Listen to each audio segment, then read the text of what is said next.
এখানে আমাদের সঙ্গে রয়েছেন মিস্টার চঞ্চল শাহ। উনি জ্যান গ্রুপের জেনারেল হেড আছেন মার্কেটিং এ। বেঙ্গলে কলকাতায় জ্যান গ্রুপ প্রথম গ্রুপ যারা প্রথম চাইল্ড সেন্ট্রিক হোম নিয়ে এসছে। যে কোনো বিল্ডার কিন্তু সেটা যে বিল্ডারে অত নাম নেই তাদের পক্ষে কিন্তু সেটা একটু রিস্কি হয়ে যায়। তো যে কোনো যারা প্রথম বাড়ি কিনতে যাচ্ছেন তাদের জন্য প্রথম ইম্পর্টেন্ট হচ্ছে আমি কোন বিল্ডার থেকে কিনছি। বাঙালিদের মধ্যেই যে আপনাকে গান শিখতে হবে, বাচ্চাদের নাচ শিখতে হবে, ডান্স শিখতে হবে, মিউজিক শিখতে হবে এবং আর্ট শিখতে হবে, এগুলো কমন বাঙালি কালচারের মধ্যে। তো we are trying to bring back those culture, we are going back to cultural roots. Hello, আজকে আমরা আছি জ্যান গ্রুপের ড্রিম গুরুকুল প্রজেক্টের মধ্যে, আর এখানে আমাদের সঙ্গে রয়েছেন মিস্টার চঞ্চল শাহ। উনি জ্যান গ্রুপের জেনারেল হেড আছেন মার্কেটিং এ, আর উনি আমাদেরকে ডিসক্রাইব করবেন কি আমরা একটা ইন্ডিভিজুয়ালকে চিন্তা করে উনি এই প্রজেক্টটা যখন ডিজাইন করা হয়েছে তো কিভাবে কিরকম ওনারা চিন্তা করেছেন, কাস্টমারকে কতটা ভালো এমিনিটিজ, নেবারহুড আর লোকেশন ফ্যাসিলিটিস এগুলো কিরকম উনি উপলব্ধ করে দিতে পারছেন, ওইটার বিষয়ের মধ্যে আমরা আজকে ওনার সঙ্গে বসে কথা বলবো। তো welcome mister Chanchal Shah. Thank you. জ্যান গ্রুপের ব্যাকগ্রাউন্ডের ব্যাপারে একটু বলুন। জ্যান গ্রুপের যদি আমি ইতিহাসটা বলি সেটা এত সহজ না সংক্ষেপে বলা, কারণ গত 2 দশকের বেশি সময় ধরে কলকাতা এবং তথা ওয়েস্ট বেঙ্গলে পশ্চিমবাংলায় আমরা 12টার বেশি ওয়ার্ল্ড ক্লাস প্রজেক্ট ডেলিভারি করেছি। 7,000-এর বেশি কাস্টমার আমাদের অলরেডি রয়েছে যারা হ্যাপি কাস্টমার্স উইথ আস।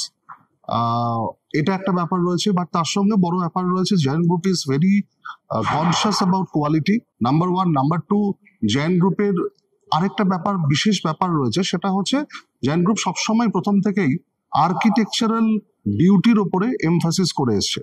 মানে জ্যান গ্রুপের আমি যদি উদাহরণ দিয়ে বলি, আপনি যদি রিসেন্টলি আমরা ডেলিভারি করেছি ড্রিম 1, সেখানে যদি আপনি দেখেন যে আর্কিটেকচারাল প্যাটার্নটার উপরে, মানে আমরা শুধু ম্যাচ বক্স তৈরি করি না, আমরা আর্কিটেকচারাল প্যাটার্ন যেটা অ্যাস্থেটিক্সটাকেও আমরা লক্ষ্য রেখে করি।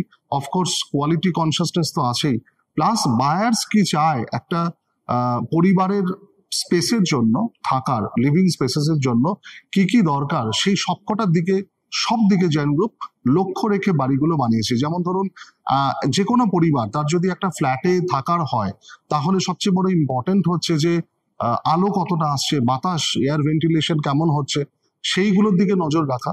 তো জ্যান গ্রুপ সবসময় এই 3-4টে মেইন জিনিসের উপর বেস করে ফ্লোর প্ল্যান করে থাকে। একটা হচ্ছে কতটা আলো আসছে ঘরের মধ্যে, যেটা খুব ইম্পর্টেন্ট, কতটা ভেন্টিলেশন হচ্ছে সেটা ইম্পর্টেন্ট, অ্যান্ড নাম্বার 3 হচ্ছে স্পেস ইউটিলাইজেশন, কত ভালো ম্যাক্সিমাম স্পেস ইউটিলাইজেশন করা যায় সেইগুলোর উপরে জ্যান গ্রুপ সবসময় দেখে এসছে। তো এইসব দেখে আমরা গত 2 দশকে 12টার বেশি ওয়ার্ল্ড ক্লাস প্রজেক্ট আমরা হ্যান্ড ওভার করেছি সারা বাংলায়। যেমন আমাদের শিলিগুড়িতে ড্রিম ভ্যালি বলে একটা প্রজেক্ট আছে, দুর্গাপুরে dream eco city, it's a very wonderful project, প্রচুর প্রশংসা পেয়েছি। গত 2 দশকে আমরা 40টার বেশি ন্যাশনাল লেভেলে ইন্ডাস্ট্রি অ্যাওয়ার্ড পেয়েছি। সো মোরলেস এটা একটা ছোট করে নাটশেল আমি জার্নিটা বললাম। 20 বছরের জার্নিটা তো এত ছোট করে বলা যায় না। তাহলে জ্যান গ্রুপকে আবার আমরা বলি ড্রিম গুরুকুল ডিজাইন করার জন্য ইন্সপায়ার কি হলো, কিরকম আপনারা ইন্সপায়ার হয়েছিলেন এই ড্রিম গুরুকুল প্রজেক্টটাকে বানানোর জন্য? এটা আপনি খুব ভালো প্রশ্ন করেছেন। এটা এই কারণে আপনি ভালো প্রশ্ন করেছেন যে জ্যান গ্রুপ, আমি গত 5 বছর ধরে জ্যান গ্রুপে আছি।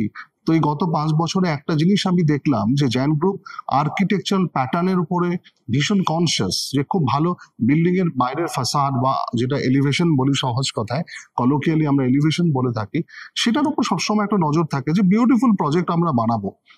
এবার দেখুন, যে কোনো ওয়ার্ল্ড ক্লাস প্রজেক্ট বা লার্জ স্কেল প্রজেক্টে বহু বছর ধরে একটা জিনিস হয়ে আসছে যে সুইমিং পুল থাকবে, ক্লাব থাকবে, এসি জিম থাকবে, এই যে অ্যামেনিটিস গুলো, 24 ঘন্টা সিকিউরিটি, 3 টায়ার সিকিউরিটি, তারপরে ধরুন জল, ফিল্টার্ড ওয়াটার, পাওয়ার ব্যাকআপ, এগুলো তো আছেই, তার সঙ্গে অ্যামেনিটিস থাকবে, এগুলো মোটামুটি সব প্রজেক্টই থাকে।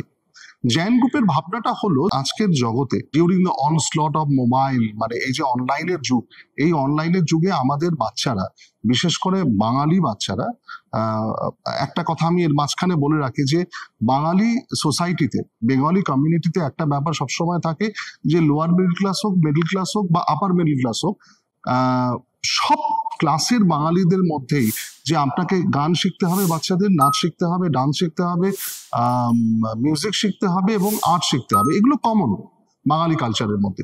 তো we are trying to bring back those culture. We are going back to cultural roots. আপনারা যদি দেখেন যে আজকাল এত পড়াশোনার চাপের পরে বাচ্চারা বাড়িতে এলো, বাড়িতে আসার পরে 2 কিলোমিটার দূরে আর্ট স্কুলে গেল, বা 3 কিলোমিটার দূরে ডান্স স্কুলে গেল, বা 5 কিলোমিটার দূরে মিউজিক স্কুলে গেল। এই ব্যাপারগুলোর জন্য এখন সেটাকে আরো ইজি করার জন্য আমরা একই ছাদের তলায়, ড্রিম গুরুকুলে আমরা একই ছাদের তলায় এই যে মিউজিক, ডান্স, তার যে স্টলওয়ার্ড যারা আছে, মহাগুরু, ধরুন আমি যদি মিউজিকের কথা বলি, আজকের তারিখে পণ্ডিত অজয় চক্রবর্তীর থেকে বড় বা ওরকম স্বনামধন্য লোক প্রায় নেই। আমি যদি ডান্সের কথা বলি তাহলে ম্যাডাম মমতা শঙ্করের ওপরে আর কেউ নেই, বা ওই লেভেলে উনি one of the best talents রয়েছেন। যদি আপনি আর্টস এর কথা বলেন তাহলে শুভা প্রসন্ন বাবু আছেন। তো এদেরকে ডিজাইন করা যে কারিকুলাম, আমরা এই প্রজেক্টের মধ্যে, ড্রিম গুরুকুল প্রজেক্টের মধ্যে এইগুলোকে রাখার চেষ্টা করছি। কেন রাখার চেষ্টা করছি? ওই যে আমি আগে বললাম যে we are trying to bring back the Bengals again to the cultural root. তো সেইটার জন্য আমরা এই প্রজেক্টের মধ্যে সবটা রাখছি, যাতে যারা এখানে, যাদের যে পরিবাররা আসবে তাদের বাচ্চাদের অতটা টাইম নষ্ট করতে হবে না। শহরের রাস্তায় প্রচুর জ্যাম থাকে, সেই সময় নষ্ট হয়। সেই সময় নষ্ট না করে যার যেটা ইচ্ছা, কারো মিউজিক শেখার ইচ্ছে থাকতে পারে, কারো ডান্স শেখার ইচ্ছে থাকতে পারে, বা কারো আর্ট শেখার ইচ্ছে থাকতে পারে, বা কারো সবকটা শেখার ইচ্ছে থাকতে পারে, সেটার জন্য বেস্ট অফ দা যে কারিকুলাম আমরা এখানে দিচ্ছি জেন ড্রিম গুরুকুলে। তাহলে আপনার হিসেবে আর্ট অ্যান্ড কালচারটা এখানে একটা খুবই ভাইটাল রোল প্লে করছে ড্রিম গুরুকুলে। তো আপনি যখন এইগুলো জিনিসগুলো চিন্তা করছেন, তো সব থেকে আরেকটা যেটা মেন হয় লোকেদের চিন্তা ভাবনা, যেটা এটা নেবারহুড লোকেশনটাকে খুব স্পেসিফিক্যালি সবাই দেখে, কেন কি ওখান থেকে কানেক্টিভিটি কি থাকবে, বাচ্চাদের কিরকম কি সুবিধা পাওয়া যাবে, বা আমাদের যাওয়া আসা, বাজার হাট, এগুলো। তো মধ্যমগ্রাম লোকেশনটাকে আপনি কিরকম এই জিনিসটার মধ্যে ডিফাইন করেন? দেখুন, মানে আপনি যদি মধ্যমগ্রাম লোকেশনটার কথা বলেন, আপনি যদি রিসেন্ট ট্রেন্ড দেখেন, যে কলকাতার আমরা যদি 3-4টে মাইক্রো মার্কেটের কথা বলি, ফার্স্টেই আসে রেসিডেন্সিয়াল মাইক্রো মার্কেট কলকাতায় যে কটা আছে, তার মধ্যে সবার আগে of course new town and Rajarhat, সবচেয়ে ডিমান্ড যেখানে বেশি সেটা রয়েছে। তার পরেই কিন্তু মধ্যমগ্রাম। কেন মধ্যমগ্রাম? তার কারণটা হচ্ছে মধ্যমগ্রাম এমনিতে একটা লং ইতিহাস রয়েছে মধ্যমগ্রামের, নাম্বার 1। নাম্বার 2 হচ্ছে, মানে as far as the residential areas is concern, তো মধ্যমগ্রামের একটা ইতিহাস রয়েছেই। এছাড়াও এই মধ্যমগ্রামে আমাদের প্রজেক্ট থেকে ধরুন ওয়াকিং ডিস্টেন্সে, বা ওয়াকিং ডিস্টেন্স বলবো না, 4 থেকে 5 মিনিটের মধ্যে নিউ ব্যারাকপুর মেট্রো আপনি পেয়ে যাচ্ছেন। বাস বলুন, অটো বলুন, ট্রান্সপোর্টেশন নিয়ে কোনো সমস্যা নেই মধ্যমগ্রামে। সিভিক অ্যামেনিটিস যদি আপনি বলেন, জল থেকে শুরু করে বাকি সবকিছু, কোনোটাতেই কোনো প্রবলেম নেই। আরেকটা কথা আমি বলবো যে কানেক্টিভিটির মধ্যে একটা কথা বলবো, যে এয়ারপোর্টটা 10 মিনিটের দূরত্বে। এবার এয়ারপোর্ট 10 মিনিট দূরত্বে, আপনি যদি নিউ টাউনেও যান সেখান থেকেও কিন্তু এয়ারপোর্টটা 10-15 মিনিটে। যে কোনো সিটি কিন্তু মানে আজকের দিনে গ্র্যাজুয়ালি এয়ারপোর্টের দিকে এগিয়ে যায়, যে কোনো সিটি। সে যত ডেভেলপমেন্ট গুলো হয় রেসিডেন্সিয়াল এয়ারপোর্টের দিকে হয়। তো আমাদের এখানে দুটো পার্ট আমি বলতে পারি কলকাতা মাইক্রো মার্কেটে। একটা হচ্ছে ওই দিকটা, মানে এয়ারপোর্টের ওই দিকটা, মানে পূর্ব দিকটা, তার মানে হচ্ছে আপনার নিউ টাউন অ্যান্ড রাজারহাট। আর এই দিকটা যদি আমি ধরি, এয়ারপোর্টের উত্তর পশ্চিম দিকটা, মানে মধ্যমগ্রাম, বারাসাত, এই জোনটা। আগামী দিনে কিন্তু এই জোনগুলোয় হট মার্কেট হবে, এবং এখন অলরেডি আছে, তাছাড়া হতে থাকবে। প্রচুর প্রজেক্ট এখানে কমপ্লেক্স হয়ে গেছে, এবং আগামীতেও প্রচুর কমপ্লেক্স আসছে। আমরাও ড্রিম গুরুকুল করছি এখানে। ইটস এ হিউজ কমপ্লেক্স, সব মিলিয়ে প্রায় 500-র কাছাকাছি অ্যাপার্টমেন্টস থাকবে। জ্যান ড্রিম গুরুকুলকে আপনি মধ্যমগ্রামের মধ্যে এখন অব্দি যে প্রজেক্টগুলো এসছে, আর বা এখন যেগুলো অনগোয়িং প্রজেক্ট আছে, ওইগুলোর থেকে কিরকম ডিফারেন্সিয়েট করেন? এই যে প্রশ্নটা আপনি করলেন, এই প্রশ্নটার উত্তরটা আমি অন্যরকম ভাবে দেবো। আমি বলবো, শুধু আপনি মধ্যমগ্রাম কেন বলছেন, টোটাল কলকাতায়, টোটাল বেঙ্গলে চাইল্ড সেন্ট্রিক হোম, আমাদের ড্রিম গুরুকুল তো চাইল্ড সেন্ট্রিক হোম বেসিক্যালি। এটা first child centric home in Bengal. আমি ইন্ডিয়ার কথা বলতে পারবো না, পুরো মানে length and breadth across India আমি হয়তো অতটা জানি না, কিন্তু আমি যদি কলকাতার বেঙ্গলের কথা জানি, বেঙ্গলে কলকাতায় জেন গ্রুপ প্রথম গ্রুপ যারা প্রথম চাইল্ড সেন্ট্রিক হোম নিয়ে এসছে। তো it is not differentiating itself from the projects of Madhumgram.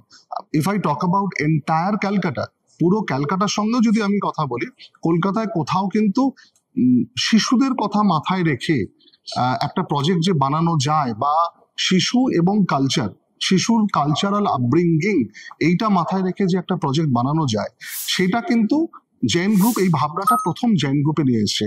এবং আমি নিশ্চিত ভবিষ্যতেও এই ভাবনাগুলো হয়তো অন্যান্য যারা আমাদের ফেলো ডেভেলপার্স আছে তারাও করবেন, ভালো করবেন, নিশ্চয়ই করবেন। কিন্তু এই ভাবনাটা প্রথম আমরা করেছি। সো আপনি যদি ডিফারেন্সিয়েশনের কথা বলেন, তাহলে জেন গ্রুপ সবার থেকে আলাদা এই মুহূর্তে কলকাতায়। আচ্ছা, তো তাহলে এইবার এইটা তো একটা বাচ্চাদের জন্য আপনারা যেরকম বলছেন এটা আর্ট অ্যান্ড কালচারকে খুব ফোকাস করে রাখা হয়েছে, বাট এই ছাড়াও যখন আপনার পুরো একটা ফ্যামিলিকে দেখা হয়, তখন ফ্যামিলির মধ্যে সিনিয়র সিটিজেন বাবা মা রয়েছেন, হাজবেন্ড ওয়াইফ রয়েছেন, যারা ওয়ার্কিংও আছেন অ্যান্ড যারা হোম মেকার্স আছেন তাদের, তো এই ওভারঅল পুরো কনসেপ্টটাকে দেখা হয়। তো ওই হিসেবে আপনারা কিরকম আরো কি কি এমিনিটিস वगैरह যার মধ্যে ফোকাস রেখেছেন আর যেগুলো খুব ভালো করে ডেলিভার করছেন? এটা খুব ভালো প্রশ্ন, বাট এই প্রশ্নটার উত্তরটা দেখুন, যে কোনো লার্জ স্কেল প্রজেক্ট বা কমপ্লেক্স, হাউজিং কমপ্লেক্স যখনই হয়, তখনই কতগুলো এমন জিনিস থাকে যেটা প্রাইমারিলি শিশুদের জন্য তৈরি হয়, সঙ্গে সিনিয়র সিটিজেনরাও থাকে। আমার ব্যক্তিগত ধারণা, যে কোনো বড় কমপ্লেক্সটা তৈরি হয় শিশুদের জন্য, বাচ্চাদের জন্য এবং প্রবীণ নাগরিকদের জন্য। আমাদের এখানেও প্রবীণ নাগরিকদের জন্য সিটিং কর্নার রয়েছে, বাচ্চাদের জন্য তো অফুরন্ত অনেক কিছু রয়েছে, অনেক কিছু যেটা পশ্চিমবাংলার কোনো কমপ্লেক্সে নেই ফর শিওর, বাট আমাদের কমপ্লেক্সে সবটাই রয়েছে। আপনি বাচ্চাদের কথা বললে, অ্যাপার্ট ফ্রম যেটা আমি বললাম ডান্স, মিউজিক, আর্টস, এছাড়া তো রয়েছেই সুইমিং পুল রয়েছে, এসি জিম রয়েছে, indoor games, AC indoor games রয়েছে, আউটডোর অ্যাক্টিভিটিস এর জায়গা রয়েছে, সিনিয়র সিটিজেনদের জন্য আলাদা সিটিং কর্নার রয়েছে। আপনি যে কোনো কমপ্লেক্সে কলকাতায় যদি যান, পুরনো নতুন কমপ্লেক্সে, আপনি দেখবেন যে কমপ্লেক্সের আউটডোরটা প্রাইমারিলি কিন্তু এনজয় করে সিনিয়র সিটিজেনরা, অ্যান্ড যারা একটুখানি হেলথ কনসিয়াস, যারা এসে জিমে যায় বা কমপ্লেক্সের মধ্যে ওই রাস্তায় হেঁটে ড্রাইভওয়েতে হাঁটে বা ওয়াকিং করে, তারা তো আছেই, বাট প্রাইমারিলি কিন্তু বেশি এনজয় করে সিনিয়র সিটিজেনরা। তো ওভারঅল সবার জন্যই খুব ভালো জিনিস, মানে ফলো ফ্যাসিলিটিস এন্ড এমিনিটিস এখানে রয়েছে, যে সবাই নিজের ফ্যামিলিকে নিয়ে খুব ভালোভাবে থাকবে। বাট একটা জিনিস এরকম, আপনার যে এত বছরের একটা এক্সপিরিয়েন্স আছে, ওইটার মধ্যে আপনি যেটা এখনো দেখেন কি, যখন কেউ একজন কিনতে আসছেন, তো একটা নিউ বায়ারের জন্য ওটা কোনো একটা সিম্পল কিছু মিস্টেক যেগুলো ওরা চিন্তা করে না কেনার আগে, বা যেটা ওটা মিস করে যায় কি যখন ওরা সিলেক্ট করছে কোনো প্রপার্টিকে, ওইটা কি আপনি বলতে পারবেন? দেখুন, এটা খুব ভালো প্রশ্ন, স্পেশালি নিউ বায়ারদের জন্য। কারণ নিউ বায়াররা কিন্তু একটা কনফিউশন স্টেটে থাকে যে কোন ফ্ল্যাটটা, কোন প্রজেক্টটা কিনবো, কোন বাড়িটা কিনবো। তো আমার মনে হয় যে প্রথম পয়েন্ট নাম্বার 1, মানে প্রথম যে পয়েন্টটা যে কোনো নিউ বায়ারের দেখা উচিত, প্রথম যে আমি কোথা থেকে আমার স্বপ্নের বাড়িটা কিনছি, মানে বিল্ডারটা কি, তার ক্রেডেনশিয়াল কি রয়েছে, তার ট্র্যাক রেকর্ড কি রয়েছে। তো সেটাও সবসময় সবচেয়ে বেশি ইম্পর্টেন্ট। কারণ যে কোনো স্পেশালি আন্ডার কনস্ট্রাকশন প্রজেক্টে, যে প্রজেক্টটা ডেলিভার হয়নি এখনো, সেই আন্ডার কনস্ট্রাকশন প্রজেক্টে একটা ব্র্যান্ডেড বিল্ডার, যে বিল্ডারটার সুনাম রয়েছে মার্কেটে, বাজারে যার যথেষ্ট সুনাম রয়েছে, সে যতটা সিনসিয়ারলি সে প্রজেক্টটাকে এগিয়ে নিয়ে যাবে, সেটা কিন্তু যে কোনো বিল্ডার কিন্তু সেটা যে বিল্ডারের অত নাম নেই, তাদের পক্ষে কিন্তু সেটা একটু রিস্কি হয়ে যায়। তো যে কোনো যারা প্রথম বাড়ি কিনতে যাচ্ছেন, তাদের জন্য প্রথম ইম্পর্টেন্ট হচ্ছে আমি কোন বিল্ডার থেকে কিনছি। আমি যদি জেন গ্রুপের কথা বলি, আবার সে একই কথা বলতে হয় যে গত 2 দশকে আমরা 7,000-এর বেশি ফ্ল্যাট ডেলিভারি করে ফেলেছি, প্রায় 6 মিলিয়ন স্কোয়ার ফিট ডেলিভারি করেছি। তো এইরকম ইমপেকেবল যাদের ক্রেডেনশিয়াল আছে, সেই রকম বিল্ডারদের কাছ থেকে কেনা উচিত, number 1। Number 2, of course location is important. যখনই কোনো নিউ বায়ার একটা ফ্ল্যাট কেনে, তার জন্য লোকেশন তো ডেফিনেটলি ইম্পর্টেন্ট। লোকেশন মানে তার সবার আগে যেটা মাথায় আসে যে স্কুলটা, বাচ্চাদের স্কুলটা কতটা দূরে। যেমন ধরুন আমাদের প্রজেক্টের একদম সামনে Julian day school, Monalisa garden school, এইরকম 2-3টে খুব ফেমাস স্কুল এখানে আশেপাশে রয়েছে। তো স্কুলটা ভীষণ ইম্পর্টেন্ট প্লে করে, কারণ আমার অফিসটা খানিকটা দূরে হতেও পারে, চলো আমি একটু কষ্ট করে অফিস যাব আসবো, সেটা হতে পারে, কিন্তু স্কুলটা বাচ্চাদের যতটা স্কুলে যাতায়াতের সময়টা কমানো যায় সেটা খুব ইম্পর্টেন্ট। কারণ তারপরে স্কুলের বাইরেও তো এই যেটা বললাম, বাঙালিদের নাচ রয়েছে, গান রয়েছে, আর্টস রয়েছে, তার জন্য টাইম দিতে হবে। এইগুলো কিন্তু বাঙালিদের এক্সট্রা কারিকুলাম অ্যাক্টিভিটিস নয়, বাঙালিদের এইগুলো integral part of a holistic development of a child, সেটা আমরা বাঙালিরা সবসময় ভেবে এসছি এবং করে এসছি। তো তার জন্য স্কুলটা কাছে হওয়া দরকার। তো লোকেশনের একটা ইম্পর্টেন্ট, বাট লোকেশনের সঙ্গে আরেকটা ইম্পর্টেন্ট, অনেকে কি করে যে লোকেশনটাকে প্রেফারেন্স দিতে গিয়ে হয়তো একটা স্ট্যান্ডঅ্যালোন বিল্ডিং এ গিয়ে কিনে ফেলে। এবার স্ট্যান্ডঅ্যালোন একটা জিনিস বুঝতে হবে যে আমার অফিসের বাইরেও তো একটা লাইফ আছে। আমি একটা কমপ্লেক্সে, একটা বড় কমপ্লেক্সে যে লাইফটা পাবো, এই যেটা আমি বললাম এর আগেই, যে বাচ্চাদের খেলার জায়গা আছে, বাচ্চাদের সুইমিং পুলের জায়গা আছে, বাচ্চাদের ইনডোর গেমস, এখন তো আরো ভালো এসি ইনডোর গেমস রয়েছে, বয়স্ক লোকেদের যারা এল্ডারলি পেরেন্টস রয়েছে বাড়িতে তাদের জন্য আউটডোর অ্যাক্টিভিটিস এর জায়গা রয়েছে, আড্ডা মারার জায়গা রয়েছে, আড্ডা দেওয়ার জায়গা রয়েছে, ইনডোর জায়গা রয়েছে। তো এইটাও একটা ইম্পর্টেন্ট, যে location is important, but at the same time আমি কোন প্রজেক্টে নিচ্ছি, কোন কমপ্লেক্সে কিনছি সেটা ইম্পর্টেন্ট। পাশাপাশি হোম লোনের বেনিফিটস গুলো জানা উচিত। যখনই একটা লোক হোম লোন নেয়, সে আপ টু 2 লাখ টাকা পর্যন্ত ট্যাক্স বেনিফিট পেতে পারে। এই নলেজ গুলো রাখলে ভালো হয়। প্রথম বায়ারদের কাছে এই মেইনলি 3-4টে পয়েন্ট ইজ ভেরি ইম্পর্টেন্ট। আপনি যেরকম বলছিলেন কি বাইরা লোকেশন দেখতে গিয়ে স্ট্যান্ডার্লোন নিয়ে নেয়, আর অনেকটা ওইটার মধ্যে মিস করে যায়, একটা কমিউনিটির মধ্যে গেলে যা বেনিফিটস একটা কমপ্লেক্সের মধ্যে গেলে। তো ওরকমই কিছু বায়ার্সরা থাকে, তারা রেন্টের মধ্যে যায়। তো রেন্টে যাওয়ার থেকে একটা নিজের বাড়ি হওয়া, এইটার মধ্যে কি পার্থক্য হয়, যেটা একটা নতুন বায়ার বা একটা কমন মিস্টেক করে ফেলে, কি ওরা প্রেফার করেন রেন্টে চলে যাওয়ার জন্য, যেখানে ওরা হয়তো এফোর্ডও করতে পারেন। তো ওই ব্যাপারে আপনি কি বলছেন? দেখুন, একটা ইন্টারেস্টিং প্রশ্ন হচ্ছে যে রেন্টেড হাউস না ওন হাউস। এই ডিবেটটা অনেক পুরনো একটা ডিবেট, অনেক পুরনো ডিবেট, মানে ওই অনেকটা চিকেন না এগ এরকম একটা ডিবেট। বাট দেখুন, প্রথম কথা হচ্ছে যে ফিনান্সিয়াল বেনিফিটস এর আগেও আমি যেটা বলবো ইমোশনাল বেনিফিটস। আমার বাড়ি, আমার নিজস্ব বাড়ি, তার যে ইমোশনাল বেনিফিটটা বা ইমোশনাল এক্সাইটমেন্টটা, সেটা কিন্তু কোনো ফিনান্সিয়াল লজিক দিয়ে ব্যাকআপ দেওয়া যায় না, সাপোর্ট করা যায় না। প্রথম কথা, কখনোই যায় না। আমার বাড়ি আমার বাড়ি। রেন্টেড হাউস অলওয়েজ রেন্টেড হাউসে থাকবে, সে একটা মেন্টাল স্ট্রেস বা অ্যাগনি থেকেই যায়।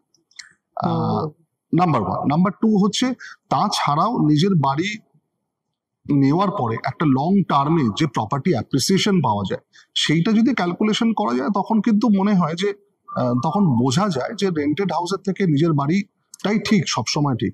আমাদের যে ফাইন্যান্সিয়াল বেনিফিটস আছে ড্রিম গুরুকুলকে আজকের ডেটে বুক করার জন্য, যখন ডেলিভার হবে প্রজেক্ট 2027 এ ডেলিভার হবে, তো আজকের ডেটে বুক করলে আরো বায়ার্সের প্রসপেক্ট থেকে কিরকম কি বেনিফিটস পাবেন, ফাইন্যান্সিয়াল বেনিফিটস?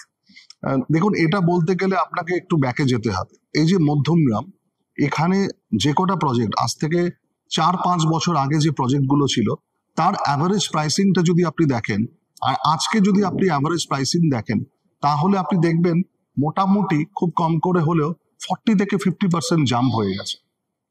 মানে সেটা প্রথম কথা হচ্ছে, ড্রিম গুরুকুলের কথাটা আমি পরে বলছি। Normal property appreciation in branded homes, যারা branded developer, primary cat A developer আছে, যারা এখানে যারা কাজ করেছে, 2018-19 সালে যে প্রাইসিংটা তারা পেয়েছিল, সেই প্রাইসিং এর নিরিখে যদি আমি দেখি, আজকে 4 থেকে 5 বছর পরে আজকে যে প্রাইসিংটা হয়েছে, সেটা কিন্তু মোর দ্যান 50%। তো অলরেডি এই 4-5 বছরে আমরা এই অ্যাপ্রিসিয়েশনটা এই micro market which is in Madhyamgram আমরা পেয়েছি। নাম্বার 1। নাম্বার 2 হচ্ছে যে এর বাইরে যেটা, সেটা হচ্ছে যে ড্রিম গুরুকুল যে কনসেপ্টে করা হয়েছে, এটা তো it has to give better increment. মানে সেটা হয়তো নেক্সট 5-6 বছরে 50% কি 40% সেটা বড় কথা না, যেটাই আমরা পাই না কেন তার থেকে বেশি পাবে ড্রিম গুরুকুল, কারণ কনসেপ্টটাই অন্যরকম। তো আচ্ছা, তাহলে আমরা একটু জানি, তাহলে ড্রিম গুরুকুল তো আছে, এখানের মধ্যে আরো আপনাদের এক্সপেনশন বেগেরা কিছু চলছে, কিছু আরো ফেজ বেগেরা আসবে? ড্রিম গুরুকুল অলরেডি সবকটা ফেজ নিয়ে 500 মতো ফ্ল্যাট আছে। এর বাইরে অ্যাডিশনাল কিছু ডেভেলপ, মানে এখানে কোনো এক্সপেনশন প্ল্যান এক্ষুনি নেই, বাট জেন গ্রুপের প্রচুর প্রজেক্ট পাইপলাইনে আছে। আমরা এটাই জিজ্ঞেস করতে যাচ্ছিলাম। তো জেন গ্রুপের এখন আপকামিং কিরকম কি প্রজেক্টস বেগেরা আসার প্ল্যান আছে? জেন গ্রুপের প্রচুর প্রজেক্ট পাইপলাইনে আছে। আমরা সবে ধরুন এই 2024-এ আমরা ড্রিম গুরুকুল লঞ্চ করলাম, 24 না 2023-এর ডিসেম্বরে লঞ্চ করলাম। এরপরেই আমাদের যেটা লঞ্চ হতে চলেছে জোকাতে বাংলো প্রজেক্ট, একটা দুবাই বাংলো বলে আমরা একটা কনসেপ্ট লঞ্চ করতে চলেছি, সেটা জোকাতে। থ্যাংক ইউ চঞ্চল স্যার, আপনি আসলেন, আমাদের সঙ্গে সময় দিলেন, আর আমাদের বায়াসদের অনেকগুলো কিছু কোয়েশ্চেন্স থাকে, ওইগুলো অনেকটাই অ্যান্সার করার চেষ্টা করেছি আমরা, যেটা আপনি পুরোপুরি অ্যান্সার করেছেন। আর কিছু আরো ডিটেলস আগে থাকে, কিছু থাকে আমাদের কমেন্ট সেকশনের মধ্যে, আপনারা কমেন্ট করতে পারেন, অ্যান্ড আমরা জয়েন্ট গ্রুপের সঙ্গে কানেক্ট করে, মিস্টার চঞ্চল সাহার সঙ্গে কানেক্ট করে আপনার কোয়েশ্চেন্স গুলোকে অ্যান্সার করতে পারবো। আর আজকের জন্য থ্যাংক ইউ।